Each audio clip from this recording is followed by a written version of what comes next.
ती जपा, नात्यांना वेळ द्या. आपल्या आयुष्यात अनेक माणसं येतात. काही स्वार्थी हेतून येतात तर काही चांगल्या मनाने येतात. आजकाल प्रत्येक माणूस बिझी झाला आहे. सगळ्यांच्या आयुष्यात स्ट्रेस आहे. खूप बिझी शेड्यूल आहे सगळ्यांचं. पण आणि आता आजकाल तर मोबाईलचं इतकं हे झालं आहे, वर्चस्व झालं आहे की विचारू नका.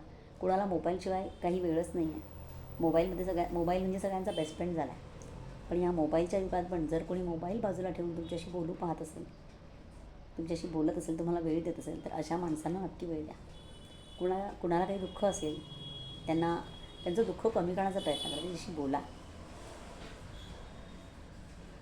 आयुष्यात जी चांगली माणसं असतात त्या माणसांना जपा. त्यांना पहिलं ओळखा की कोण खरंच आपला चांगला विचार करत आहे. त्या माणसांना आयुष्यातून जाऊ देऊ नका. बघा ना, आयुष्याचं काहीच खरं नाही आहे. तुमच्या आयुष्यातून तुमचं कधी एक्सिडेंटली सांगू शकत नाही.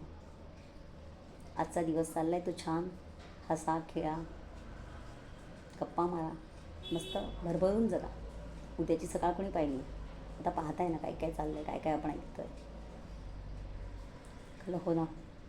त्यामुळे आहे ते आयुष्य छान जगा.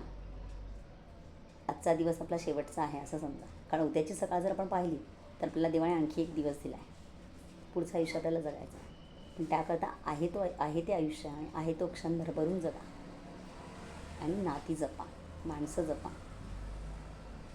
स्वतःला वेळ द्या आणि स्वतःजवळ असलेल्या चांगल्या माणसांनाही वेळ द्या आणि त्या माणसांना जपा.